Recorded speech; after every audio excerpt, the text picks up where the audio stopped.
Dear students, Plus 2 Computer Science Chapter 11 Advances in Computing Part 3. കഴിഞ്ഞ ക്ലാസ്സിലൊക്കെ നമ്മൾ distributed കമ്പ്യൂട്ടിങ്ങിൻ്റെ പല തരത്തിലുള്ളത് പഠിച്ചു. That is parallel computing, grid computing, cluster computing and cloud computing. ഇന്ന് നമ്മൾ artificial ഇൻ്റലിജൻസിനെ കുറിച്ചിട്ടാണ് നമ്മൾ പഠിക്കുന്നത്. ആർട്ടിഫിഷ്യൽ ഇൻ്റലിജൻസ് എന്താണെന്നൊക്കെ നമ്മൾ കഴിഞ്ഞ ക്ലാസ്സിൽ പറഞ്ഞിട്ടുള്ളതൊക്കെയാണ്. ആർട്ടിഫിഷ്യൽ ഇൻ്റലിജൻസ് എന്നുള്ളത് ഒരു നമുക്ക് ഇൻട്രൊഡ്യൂസ് ചെയ്ത് തന്നെ 1950 അലൻ ട്യൂറിംഗ് ആയിരുന്നു. ആൻഡ് ജോൺ മെക്കാർത്തിയാണ് 1956 ഒരു കോൺഫറൻസിൽ ഈ ഒരു ടേം ആദ്യമായിട്ട് യൂസ് ചെയ്തത്. That is the term artificial intelligence was first coined by the John McCarthy in 1956. Alan Turing believed that intelligent machines solve complex problems by mimicking human reasoning process. അതായത് മനുഷ്യന്മാർ ചെയ്യുന്നതൊക്കെ അനുകരിച്ച് കമ്പ്യൂട്ടറിൻ്റെ മെഷീൻസിനും കോംപ്ലക്സ് പ്രോബ്ലംസൊക്കെ സോൾവ് ചെയ്യാൻ പറ്റുന്നതാണ് Allen Turing പറഞ്ഞിട്ടുള്ളത്. So AI currently encompasses the huge variety of subfields from the general purpose areas such as perception and logical reasoning to specific tasks such as playing chess, providing mathematical theorems, computer vision, natural language processing, medical diagnosis etcetera. അതായത് നമ്മൾ സാധാരണയായിട്ട് use ചെയ്യുന്നത് perception, അതുപോലെ logical reasoning തുടങ്ങിയാലും, അതുപോലെ തന്നെ chess, then natural language processing, then medical ഡയഗ്നോസിസിലൊക്കെ ഈ ആർട്ടിഫിഷ്യൽ ഇൻ്റലിജൻസിലേക്ക് നമുക്ക് കൂടുതലായിട്ട് യൂസ് ചെയ്യാൻ പറ്റുന്നതാണ് പറയുന്നത്. And next is knowledge pyramid എന്നുള്ളത് നമ്മൾ കഴിഞ്ഞ വർഷമൊക്കെ ഡാറ്റ എന്താണ്, ഇൻഫോർമേഷൻ എന്താണ്, നോളജ് എന്താണെന്നൊക്കെ നമ്മൾ ക്ലാസ്സുകളിൽ പറഞ്ഞിരുന്നു. അപ്പോൾ അതിൻ്റെ ഒരു ഡീറ്റെയിൽ ആയിട്ട് ഒന്നും കൂടെ നമ്മളിവിടെ പറയുകയാണ്. Knowledge and intelligence are the major areas of the study under AI. AIയിൽ ഏറ്റവും കൂടുതൽ നമ്മൾ ഇമ്പോർട്ടൻസ് കൊടുക്കുന്നത് നോളജിനും അതേപോലെ തന്നെ ഇൻ്റലിജൻസിലുമാണ്. ഇത് കമ്പ്യൂട്ടർ സിസ്റ്റത്തിലേക്ക് നമ്മൾ കൊടുക്കുകയാണ്. And the underline thirst force behind the every intelligent system is knowledge. ഏറ്റവും കൂടുതൽ, അതായത് നമ്മൾ കമ്പ്യൂട്ടറിലേക്ക് ഇതെല്ലാം കൊടുത്തു കഴിഞ്ഞാൽ ഏതൊരു മേഖലയിലേക്ക് നമുക്ക് ഈ AI നമുക്ക് സാധിക്കുന്നതാണ് പറഞ്ഞിരിക്കുന്നത്. Underline thirst force behind the every intelligent system is knowledge. ഒരു ഇൻ്റലിജൻ്റ് ആയ സിസ്റ്റത്തിൽ ഏറ്റവും കൂടുതൽ വേണ്ടത് എന്താണ്? നോളജ് ആണെന്ന് പറയുന്നത്. ആൻഡ് അതിൽ നമ്മൾ ആ നോളജ് പിരമിഡിൽ ഓരോന്നിനെ കുറിച്ച് ഇനി പറയുകയാണ്. The first one is symbols എന്താണ്? ബേസിക് മീൻസ് ഓഫ് ഒരു കാര്യം നമ്മളെ റെപ്രസെൻറ്റ് ചെയ്യുന്നതിനുള്ള ഏറ്റവും ലളിതമായൊരു രീതിയാണ്, ഒരു ബേസിക് മീനാണ് സിമ്പിൾസ് എന്നുള്ളത്. And collection of this symbols R known as data. ഈ സിമ്പിൾസിൻ്റെ കളക്ഷനെ നമ്മൾ ഡാറ്റ പറയും. ഈ ഡാറ്റ പ്രോസസ്സ് ചെയ്ത് കഴിഞ്ഞാൽ അതാണ് നമുക്ക് പറയുന്ന ഇൻഫോർമേഷൻ. ആൻഡ് നോളജ് മീൻസ് ഈ ഇൻഫോർമേഷൻ്റെ ഒരു organised information is known as the knowledge. And next one is intelligence. The ability to draw useful inference from the available knowledge is known as the intelligence. നമ്മുടെ ഈ knowledge അനുസരിച്ച് കറക്റ്റായിട്ട് ആ ഒരു എപ്പോഴാണ് നമുക്കത് യൂസ് ചെയ്യേണ്ടത്, ആ ഒരു കഴിവിനെയാണ് നമ്മൾ എന്ത് പറയുക? Intelligence. And it is the last one is wisdom. It is the maturity of mind that directs its intelligent to achieve desirable goals. ഒരു മെച്യൂരിറ്റി ആയിട്ടുള്ളൊരു മൈൻഡ്, നമുക്കൊരു കറക്റ്റായിട്ടൊരു ഡിസിഷൻ എടുക്കാനായിട്ട് നമ്മുടെ ആ ഇൻ്റലിജൻസ് യൂസ് ചെയ്യുന്നതിനാണ് നമ്മൾ എന്ത് പറയുക? വിസ്ഡം എന്ന് പറയുക. ഇതാണ് നമ്മുടെ knowledge pyramid. Symbols are the raw facts or basic means of representation. Then collection of symbols are data. This processed data is known as information, and the organized information is known as the knowledge. And the ability to draw this useful inference from the available knowledge is intelligence. And the next one is, and the last one is wisdom. It is the maturity of the mind that directs its intelligence to achieve desirable goals. And the next one is Turing test approach to AI. നമ്മൾ കഴിഞ്ഞ വർഷം touring test എന്താണെന്നൊക്കെ പറഞ്ഞിരുന്നതായിരുന്നു. Touring test എന്തായിരുന്നു? നമ്മൾ last year പഠിച്ചതാണ്. First ചാപ്റ്ററിൽ നമ്മൾ touring test എന്താണെന്നൊക്കെ പറഞ്ഞതാണ്. അതായത് ഇപ്പോൾ ഒന്നുകൂടെ പറയാം. നമുക്കിപ്പോൾ ഒരു റൂം 1, 2, 3 3 റൂമിലായിട്ട് നമ്മൾ റൂം എയിൽ പ്ലെയർ എ, റൂം ബിയിൽ പ്ലെയർ ബി ആൻഡ് റൂം 3 ഇവർ രണ്ടുപേരും തമ്മിൽ കമ്മ്യൂണിക്കേറ്റ് ചെയ്യാനായിട്ട് ഒരാളിരിക്കുകയാണ്. പക്ഷേ ആ മൂന്നാമത്തെ റൂമിലിരിക്കുന്ന ആൾക്ക് പ്ലെയർ എ ആരാണെന്നോ ബി ആരാണെന്നോ അറിയുന്നില്ല. അതിലിപ്പോൾ സപ്പോസ് പ്ലെയർ എ എന്നുള്ളതൊരു കമ്പ്യൂട്ടർ മെഷീനും അല്ലെങ്കിൽ ഒരു കമ്പ്യൂട്ടർ സിസ്റ്റവും പ്ലെയർ ബി എന്നുള്ളതൊരു ഹ്യൂമൻ ബീയിങ് ആണെങ്കിൽ ഈ മൂന്നാമത്തെ റൂമിലിരിക്കുന്ന ആൾ രണ്ടുപേരുടെ അടുത്തും സെയിം ക്വസ്റ്റ്യൻ ചോദിച്ചിട്ട് രണ്ടുപേരും ഒരേപോലെ റെസ്പോണ്ട് ചെയ്ത് കഴിഞ്ഞാൽ ദാറ്റ് മീൻസ് ആ ഒരു കമ്പ്യൂട്ടർ സിസ്റ്റത്തിനും ഹ്യൂമനെ പോലെ ആൻസർ ചെയ്യാൻ കഴിഞ്ഞു കഴിഞ്ഞാൽ അല്ലെങ്കിൽ ആ ഒരു ഇൻട്രോഗേറ്റർക്ക് അതാരാണെന്ന് ഏതാണ് ഹ്യൂമനെന്നും ഏതാണ് മെഷീൻ എന്നും ഐഡൻറ്റിഫൈ ചെയ്യാൻ സാധിക്കാതിരുന്നൊരു കണ്ടീഷൻ എന്ന് പറഞ്ഞാൽ that is the success of artificial intelligence. ഇതിനെയാണ് നമ്മൾ എന്താ പറയുക, Turing test approach. The Turing test proposed by Alan Turing was designed to provide the satisfactory operational definition of intelligence. It is the ultimate test a machine must pass in order to be called as intelligence. And for now, programming a computer to pass test provides plenty to work. And in that case, the computer would needs to possess the following capabilities. അതായത് ചുമ്മാ നമുക്ക് ഒരു computer വെച്ചുകൊണ്ട് artificial intelligence എന്ന് പറയുന്നത് ചില conditions അതിനകത്ത് നമ്മൾ ഫോളോ ചെയ്യണം, അല്ലെങ്കിൽ ചില കേപ്പബിലിറ്റീസ് വേണം. നമുക്ക് ഏതൊക്കെയാണെന്ന് നോക്കാം. First one is natural language processing, that is NLP. അതായത് ഇപ്പം സാധാരണയായിട്ട് നമ്മളിപ്പോൾ യൂസ് ചെയ്യുന്നതാണെങ്കിൽ ഇംഗ്ലീഷ് ഭാഷയിൽ നമ്മൾ ഈസി ആയിട്ട് നമുക്ക് കമ്മ്യൂണിക്കേറ്റ് ചെയ്യാനുള്ളൊരു കഴിവുണ്ട്. ആ ഒരു കഴിവ് ഇതിലേക്കും ഒരു മെഷീനിലേക്കും നമുക്ക് സക്സസ് ആവുകയാണെങ്കിൽ അതിനെയാണ് നമ്മൾ എന്ത് പറയുക, NLP, that is to enable to communicate successfully in English.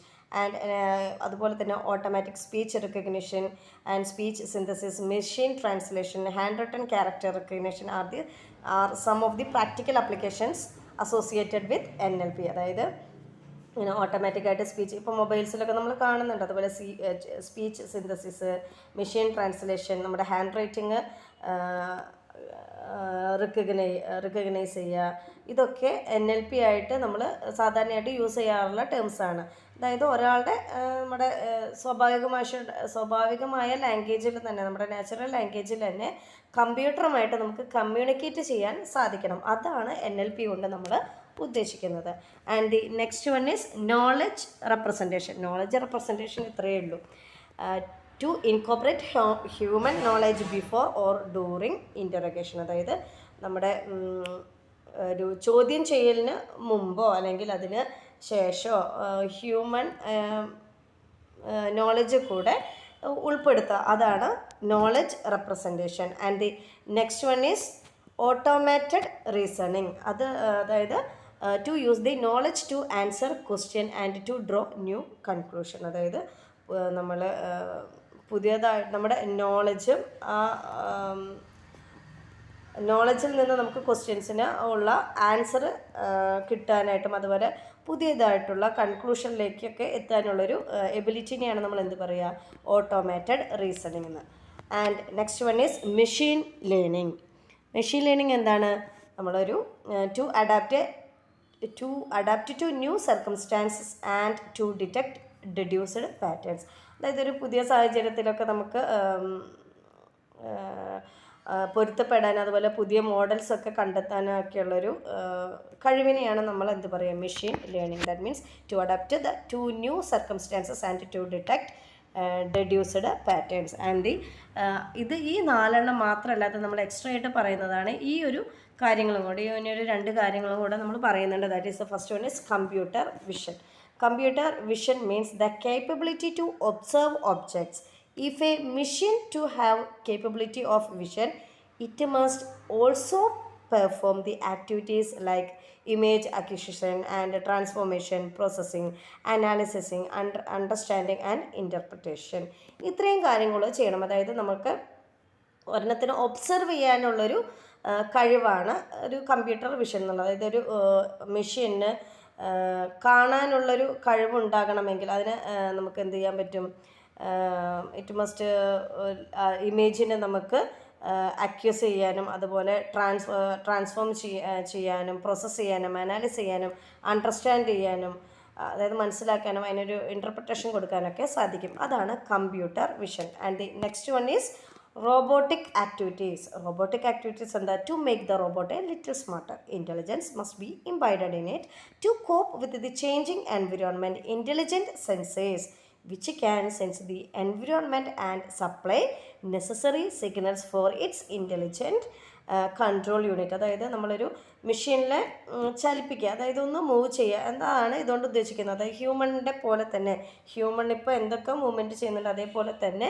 ഒരു റോബോട്ടിനെ കൊണ്ട് അല്ലെങ്കിൽ ആ മെഷീനെ കൊണ്ട് നമുക്ക് ആക്ടിവിറ്റീസ് ചെയ്യിക്കുക, അതാണ് ഇതുകൊണ്ട് ഉദ്ദേശിക്കുന്നത്. അതായത് റോബോട്ടിന് കുറച്ചൊന്ന് സ്മാർട്ട് ആക്കി മാറ്റാനായിട്ട് അതിന് നമ്മൾ കുറച്ച് ബുദ്ധി അല്ലെങ്കിൽ ഇൻ്റലിജൻസ് കൊടുക്കുക, അതാണ് ഇതിൻ്റെ പ്രൈമറി റോൾ തന്നെ. അതുപോലെ ഈ മാറിക്കൊണ്ടിരിക്കുന്ന ഈ എൻവയോൺമെൻറ്റിൽ അതിനനുസരിച്ച് നമ്മൾ മാറാനായിട്ട്, ചേഞ്ച് ചെയ്യാനായിട്ട് ആ റോബോട്ടുകൾ അതിൻ്റെ എൻവിറോൺമെൻറ്റൊക്കെ നിരീക്ഷിക്കുക, അതിൻ്റെ സെൻസറുകൾ, അതുപോലെ ദെൻ എൻവിറോൺമെൻറ്റിലുള്ള ഒരു നെസസറി സിഗ്നൽസ് ഒക്കെ കൊടുക്കുക. അങ്ങനെ ഒരു ഇൻ്റലിജൻറ്റ് കൺട്രോൾ ചെയ്യാനായിട്ട് സാധിക്കണം. അതായത് ലൈക്ക് ഹ്യൂമൻ ഒരു മെഷീനും എല്ലാ കാര്യങ്ങളും ചെയ്യുക, എന്തൊക്കെയാണ് ഹ്യൂമൻ്റെ ആക്ടിവിറ്റീസ് അതേപോലെ തന്നെ ഒരു റോബോട്ടിനെ അല്ലെങ്കിൽ ആ ഒരു മെഷീനെ നമ്മൾ സ്മാർട്ടാക്കി എടുക്കുന്നതിനാണ് എന്ത് പറയുക, റോബോട്ടിക് ആക്ടിവിറ്റീസ് എന്ന് പറയുക. അപ്പോൾ നമ്മൾ മെയിനായിട്ട് 4 എണ്ണമാണ് പറഞ്ഞത്. ഏതൊക്കെയായിരുന്നു? 6 എണ്ണമാണ്.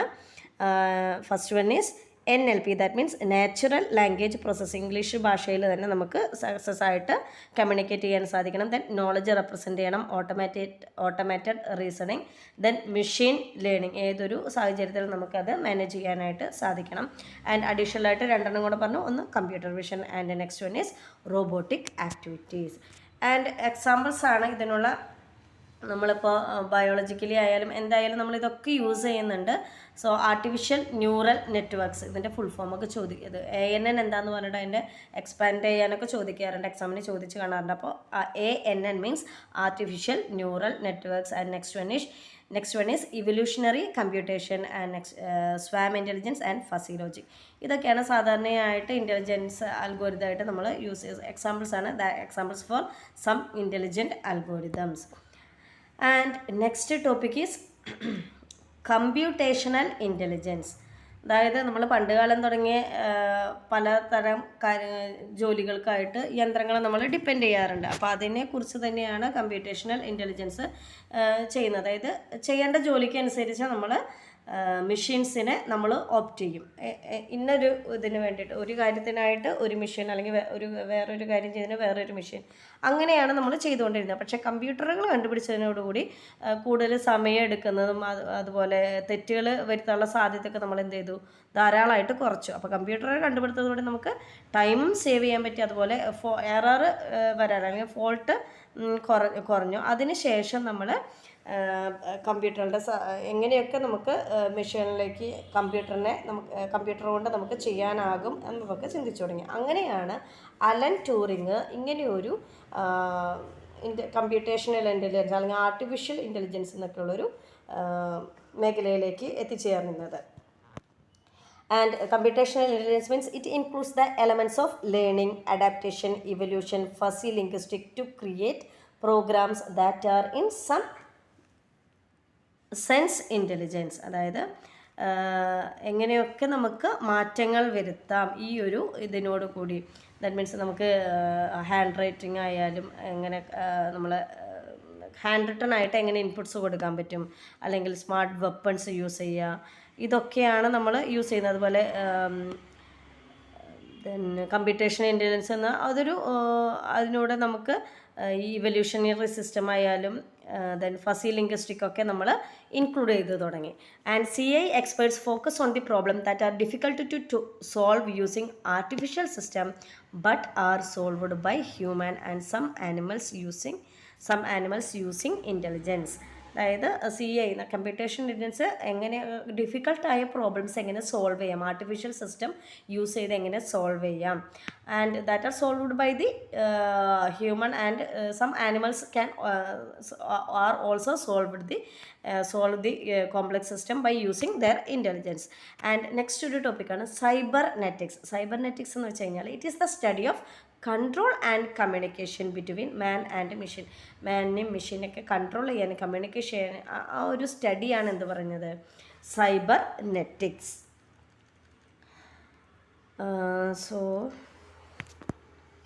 And next is computational intelligence paradigm. CI is the study of adaptive mechanism, that means algorithms to facilitate intelligent behavior in complex and changing environment so as to solve real life problems. അതായത് CI എന്നുള്ളത് എന്താണ്, ഒരു സ്റ്റഡിയാണ്, ഒരു അൽഗോരിതംസിൻ്റെ ഒക്കെ ഒരു സ്റ്റഡിയാണ്. എങ്ങനെയുള്ളതിൻ്റെ to intelligent behaviour, ഒരു complex അല്ലെങ്കിൽ changing എൻവിറോൺമെൻറ്റിൽ എങ്ങനെ ഇൻ്റലിജൻസ് നമുക്ക് ഫെസിലിറ്റേറ്റ് ചെയ്യാം, അതായത് റിയൽ ലൈഫ് പ്രോബ്ലംസ് ഒക്കെ സോൾവ് ചെയ്യാനായിട്ട്. അതിൻ്റെ ഒരു അഡാപ്റ്റീവ് മെക്കാനിസത്തിൻ്റെ ഒരു സ്റ്റഡിയാണ്, അൽഗോരിതത്തിൻ്റെ ഒരു സ്റ്റഡിയാണ് കമ്പ്യൂട്ടേഷണൽ ഇൻ്റലിജൻസ് എന്നുള്ളത്. നമ്മൾ 4 പാരഡൈമാണ് യൂസ് ചെയ്യുന്നത് CIയിൽ. The 4 main paradigm of CI are ANN, artificial neural networks, evolutionary system, that means EC, and swarm systems, that means SI, and the next one is fuzzy system, that means FS അല്ലെങ്കിൽ fuzzy logic. ഇനി ഇതിൽ ഓരോന്ന് എന്താണെന്ന് നോക്കാം. First one is artificial neural networks. നമ്മുടെ ഹ്യൂമണിൽ ഏറ്റവും നമ്മൾ ബ്രെയിൻ യൂസ് ചെയ്യുക. ആ ബ്രെയിനിൽ എന്തൊക്കെയുണ്ട്, കുറേ അധികം ന്യൂറോൺസ് ഉണ്ട്. അതേപോലെ തന്നെ നമ്മൾ കമ്പ്യൂട്ടർ സിസ്റ്റത്തിൽ നമ്മൾ കഴിഞ്ഞ വർഷം തുടങ്ങി പഠിച്ചതാണ്. It is A combination of, അതിൽ എല്ലാ ഇൻസ്ട്രക്ഷൻസ് നമ്മൾ കൊടുക്കുന്നത് 0യും 1ഉം യൂസ് ചെയ്തിട്ടാണ്. ആ 0യും 1ഉം യൂസ് ചെയ്ത്, അപ്പോൾ അത് രണ്ടും തമ്മിൽ നമ്മൾ കമ്പയർ ചെയ്യാണ്. ഹ്യൂമൻ ബ്രെയിനിൽ നമുക്ക് ഒരു നോൺ ലീനിയർ ആയതും അല്ലെങ്കിൽ അത്രയ്ക്ക് കോംപ്ലക്സ് ആയിട്ടൊക്കെ നിറയെ ന്യൂറോൺസ് ഉണ്ട്. അതേപോലെ ഒരു കമ്പ്യൂട്ടർ സിസ്റ്റത്തിൽ 0യും 1ഉം യൂസ് ചെയ്ത് നമ്മൾ കുറേ കാര്യങ്ങൾ അവിടെ ചെയ്യുന്നുണ്ട്. അപ്പോൾ രണ്ടും നമ്മൾ കമ്പയർ ചെയ്യണം. The brain is complex, non linear and parallel computer. അതായത് കമ്പയർ ചെയ്യണം ഒരു ബ്രെയിൻ, ഹ്യൂമൻ ബ്രെയിനും കമ്പ്യൂട്ടറും തമ്മിൽ നമ്മൾ കമ്പയർ ചെയ്ത്. And it has the ability to perform task such as pattern recognition, perception, motor control, that means body movements, and ability to learn, memorize, still generalize, and prompted research in algorithmic of biological neural system. It is referred to as an ANN, artificial neural networks. Neurons are arranged in approximately 1000 main modules, each having about 500 neural networks. അതായത് നമ്മുടെ human ബ്രെയിനിൽ ഏകദേശം human ബ്രെയിനിലല്ല കോർട്ടെക്സിൽ ഏകദേശം 500 ലക്ഷം കോടി ന്യൂറോൺസും ഒരു 60 trillion സിനാപ്സൊക്കെ ഉണ്ട്. Synapse എന്ന് വെച്ച് കഴിഞ്ഞാൽ ഒരു ന്യൂറോണിലുള്ള ഒരു ന്യൂറോണിൽ നിന്ന് മറ്റൊരു ന്യൂറോണിലേക്ക് നമുക്ക് കൊടുക്കാവുന്ന ഒരു ഒരു ഒരു പ്ലേസാണ് സിനാപ്സ് എന്നൊക്കെ ഉള്ളത്. നമ്മളിതൊക്കെ ബയോളജിയിൽ പഠിച്ചു കഴിഞ്ഞാൽ, നിങ്ങൾ ചെറിയ ക്ലാസ്സിൽ ബയോളജിയിലൊക്കെ പഠിച്ചിരുന്നു. ഏകദേശം ന്യൂറോണിൽ 1000ഓളം മെയിൻ മൊഡ്യൂൾസ് ഉണ്ട്. ആ ഓരോ 1000 മൊഡ്യൂൾസിനും ഓരോന്നിനും വെച്ചിട്ട് എന്തുണ്ടാവും, 500ഓളം ന്യൂറൽ നെറ്റ്വർക്ക്സ് ഉണ്ടാവും. അതുപോലെ തന്നെയാണ് നമ്മളിവിടെ ANN എന്ന് പറയുന്നത്, ആർട്ടിഫിഷ്യൽ ന്യൂറൽ നെറ്റ്വർക്ക്സ്. സോ ഒരു ചെറിയ കാര്യങ്ങൾ വരെ നമുക്ക് ഈ ANN സോൾവ് ചെയ്യുന്നതെന്നാണ് ന്യൂറൽ മോഡലിൻ്റെ ഇപ്പോഴുള്ള ഏറ്റവും വലിയ സക്സസ് എന്നുള്ളത്. That means current success in neural modeling are for small ANNs, that means artificial neural networks, aimed at solving a specific task. And next is evolutionary computing. EC has its objective to mimic process from natural evolution, where the main concept is survival of the fittest. That means weak must die. അതായത് നമ്മൾ ചെറിയ 9th-ലോ 8th-ലൊക്കെ പഠിച്ചിട്ടുണ്ട്. പരിണാമ സിദ്ധാന്തം അല്ലെങ്കിൽ evolutionary theory ഒക്കെ നമ്മൾ പഠിച്ചിട്ടുള്ളതാണ്. അതിലെന്താണ് നാച്ചുറലായിട്ടുള്ള ഈ ഒരു മിമിക് പ്രോസസ്സിനെ, അതായത് നാച്ചുറൽ ഇവല്യൂഷനെ മിമിക് ചെയ്യാണ്. ഒരു കമ്പ്യൂട്ടിങ്ങിൻ്റെ രീതിയിലൂടെ നമ്മൾ മിമിക് ചെയ്യാണ്. അതായത് സർവൈവൽ ഓഫ് ദി ഫിറ്റസ്റ്റ്, അതായത് നല്ലൊരു ഇത് മാത്രമേ, അതായത് നമുക്ക് എന്താ പറയുക, നല്ല ഗുണങ്ങളുള്ളതേ അതിജീവിക്കൂ. അതാണ് ഇവിടെ പ്രധാനമായിട്ട് പറയുന്നത്. അതായത് വീക്കായവർ എന്താവും, must die. And in natural evolution survival is achieved through reproduction. സാധാരണയായിട്ട് നാച്ചുറൽ ഇവല്യൂഷൻ എങ്ങനെയാണ്, ത്രൂ റിപ്രൊഡക്ഷൻ ആണ്. നമ്മൾ survival is achieved through reproduction. Those individuals that inherit bad characteristics are weak and lose the battle to survive. അതായത് bad ആയിട്ടുള്ള, അതായത് നമ്മൾ ജീൻസിനെ കുറിച്ചൊക്കെ പഠിച്ചിട്ടുണ്ട്. അപ്പോൾ അതിൽ വീക്ക് ക്യാരക്ടേഴ്സൊക്കെ ഇൻഹെറിറ്റ് ചെയ്യുന്ന ഇൻഡിവിജ്വൽസ് എന്താവും, and lose battle to survive, അവർക്ക് ജീവിക്കാനായിട്ട് ബുദ്ധിമുട്ടായിരിക്കും. And the evolutionary algorithms use a population of individuals where an individual is referred to as a chromosome. Evolutionary algorithm നമ്മൾ സാധാരണയായിട്ട് പോപ്പുലേഷൻ ഓഫ് ഇൻഡിവിജ്വൽസിന് യൂസ് ചെയ്യാറുണ്ട്. വേർ ഒരു ഇൻഡിവിജ്വൽ അവിടെ ഒരു ക്രോമസോം ആയിട്ടാണ് റെഫർ ചെയ്യുന്നത്. ആ chromosome defines the character of the individual in population. ഒരു ക്രോമസോം ആ പോപ്പുലേഷനിലെ ഓരോ ഇൻഡിവിജ്വലിൻ്റെ ക്യാരക്ടറിനെയാണ് ഡിഫൈൻ ചെയ്യണത്. Each character is referred to as a gene and value of gene is an allele. ആ ഓരോ ക്യാരക്ടറും ഒരു ജീനായിട്ട് നമ്മൾ റെഫർ ചെയ്യുന്നു. ആ വാല്യൂ, ജീനിൻ്റെ വാല്യൂ എന്തായിട്ടാണ്? അലീൽ ആയിട്ടാണ് കൺസിഡർ ചെയ്യുന്നത്. And the evolutionary computation has been used successfully in world applications like data മൈനിങ്ങിൽ, ഡാറ്റാബേസിൽ നിന്ന് ഡാറ്റ മൈനിങ് ചെയ്യുന്ന, അതുപോലെ എന്തെങ്കിലും തെറ്റുകൾ കണ്ടുപിടിക്കുന്നതിന്, ഫോൾട്ട് ഡയഗ്നൈസ് ചെയ്യുന്നതിന്, ക്ലാസിഫൈ ചെയ്യുന്നതിന്, ഷെഡ്യൂൾ ചെയ്യുന്നതിനൊക്കെയാണ് സാധാരണയായിട്ട് നമ്മൾ ഇവല്യൂഷണറി കമ്പ്യൂട്ടേഷൻ യൂസ് ചെയ്യാറുള്ളത്. ആൻഡ് അതായത് നമ്മുടെ ഈ റിയൽ ലൈഫിൽ ഡാറ്റ മൈനിങ്ങിന്, അതായത് നമ്മൾ ഡാറ്റ മൈനിങ് മീൻസ് പുതിയ ഡാറ്റാബേസിൽ നിന്ന് നമ്മൾ പുതിയ വിവരങ്ങൾ കണ്ടെത്തുക, അല്ലെങ്കിൽ അതിൻ്റെ എന്തെങ്കിലും മിസ്റ്റേക്സ് ഉണ്ടെങ്കിൽ കണ്ടുപിടിക്കുക, ഫോൾട്ട് ഡയഗ്നൈസ് ചെയ്യുക, അതുപോലെ ക്ലാസിഫൈ ചെയ്യുക, ഷെഡ്യൂൾ ചെയ്യുക തുടങ്ങിയവയിലാണ് ഈ ഇവല്യൂഷണറി കമ്പ്യൂട്ടേഷൻസിന് വിജയകരമായിട്ട് നമുക്ക് ഇപ്പോൾ വരുന്നത്. And next one is swarm intelligence. Swarm intelligence ഇപ്പോൾ കോളനി ആയിട്ട് താമസിക്കുന്ന ജീവികളുണ്ട് കുറേ. ഉറുമ്പ്, തേനീച്ച, അതുപോലെ ചില പക്ഷികൾ കൂട്ടം കൂടി ഇങ്ങനെ പറക്കുന്നത്. അപ്പോൾ അങ്ങനെ കോളനി ആയിട്ട് താമസിക്കുന്ന ജീവികളുടെ ജീവിത രീതികളെ കുറിച്ചിട്ടുള്ള പഠനത്തിൽ നിന്നാണ് സ്വാം ഇൻ്റലിജൻസ് എന്നുള്ളൊരു ആശയം വന്നത്.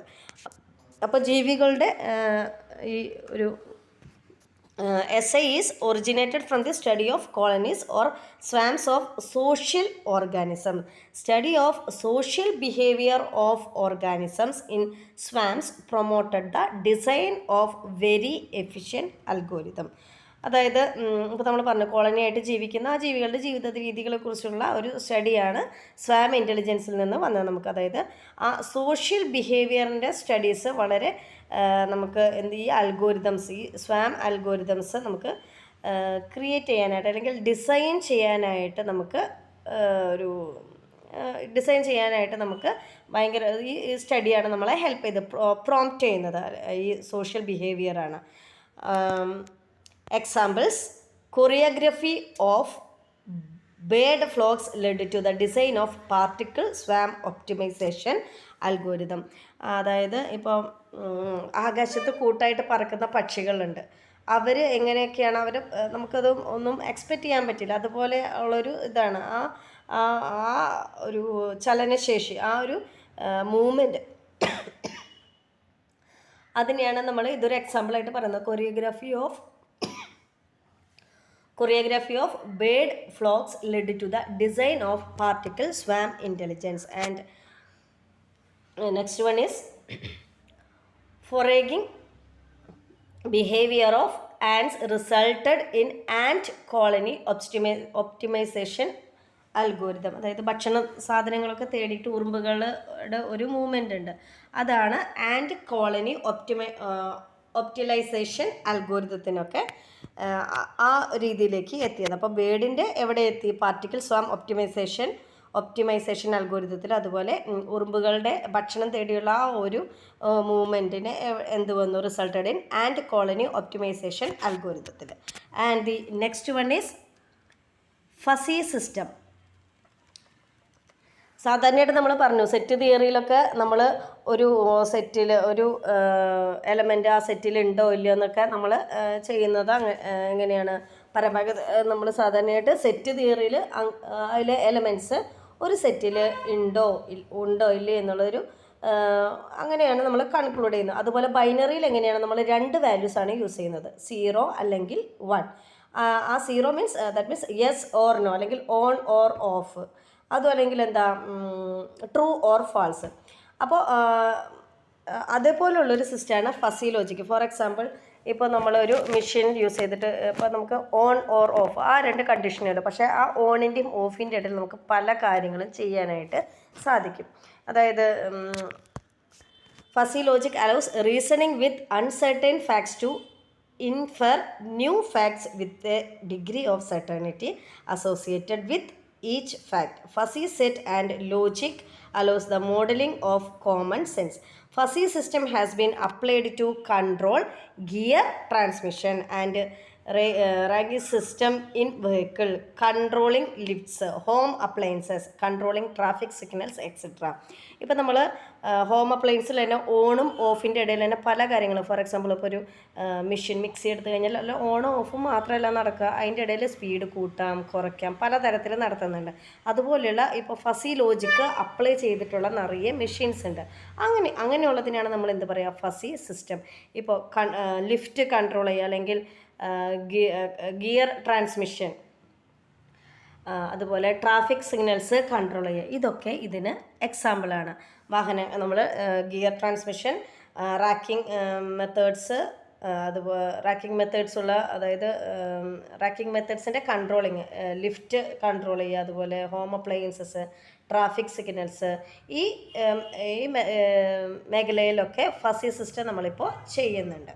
അപ്പോൾ ഫസി സിസ്റ്റങ്ങൾ ഫസി ലോജിക്ക് അപ്ലൈ ചെയ്തിട്ടുള്ള സിസ്റ്റങ്ങളാണ് ഫസി സിസ്റ്റംസ്. അതായത് ഇപ്പോൾ സീറോയും 1 മാത്രമേ കമ്പ്യൂട്ടർ മെഷീനുള്ളൂ. പക്ഷേ 0യും 1, അതായത് 0 means true, false, 1 means true. ആ 0, 1 അല്ലെങ്കിൽ ഓൺ ഓർ ഓഫിൻ്റെ ഇടയിൽ കുറേ പ്രോസസ്സിങ് നമ്മൾ നടക്കുന്നു. ഓണും ഓഫും അതിൻ്റെ ബിറ്റ്വീനിൽ നമ്മൾ കുറേ കാര്യങ്ങൾ ചെയ്യുന്നുണ്ട്. ഇപ്പോൾ നമ്മൾ മിക്സിയുടെ തന്നെ ഒരു എക്സാമ്പിൾ, അല്ലെങ്കിൽ വാഷിംഗ് മെഷീൻ, പല കാര്യങ്ങളിലും ഇത് ഇപ്പോൾ അപ്ലൈ ചെയ്യുന്നുണ്ട്. എല്ലാ മെഷീനും അല്ല, ചില കാര്യങ്ങളിൽ നമ്മൾ അപ്ലൈ ചെയ്യുന്നുണ്ട്. അങ്ങനെയുള്ള ഒരു സിസ്റ്റം തന്നെയാണ്, ആ ലോജിക്ക് അപ്ലൈ ചെയ്തിട്ടുള്ള സിസ്റ്റങ്ങളാണ് ഫസി സിസ്റ്റംസ് എന്ന് നമ്മൾ പറയുന്നത്. അപ്പോൾ ഇന്നത്തെ ക്ലാസ്സിൽ നമ്മൾ പഠിച്ചത് ആർട്ടിഫിഷ്യൽ ഇൻ്റലിജൻസും അതുപോലെ കമ്പ്യൂട്ടേഷണൽ ഇൻ്റലിജൻസിനെ കുറിച്ചിട്ടാണ്. അതിൽ നമ്മൾ പറഞ്ഞത് നാച്ചുറൽ ലാംഗ്വേജ് പ്രോസസ്സിങ്ങിനെ കുറിച്ച് പറഞ്ഞു, അതിൻ്റേതായ കാര്യങ്ങളൊക്കെ പറഞ്ഞു. ദെൻ അതിനുശേഷം നമ്മൾ പറഞ്ഞത് artificial neural networks, evolutionary computation, swarm intelligence, fuzzy logic, ഇതൊക്കെ ഇപ്പോൾ ഹ്യൂമൻ ബീയിങ്സ് നമ്മൾ യൂസ് ചെയ്ത് കഴിഞ്ഞു. അതായത് എങ്ങനെ ഒരു ഹ്യൂമൻ ബീയിങ്ങിനെ പോലെ തന്നെ ഒരു കമ്പ്യൂട്ടർ മെഷീന് വർക്ക് ചെയ്യാൻ സാധിക്കും, അതാണ് നമ്മൾ ആർട്ടിഫിഷ്യൽ ഇൻ്റലിജൻസ് എന്ന് ഉദ്ദേശിക്കുന്നത്. Hope all these topics are clear to you. Thank you students.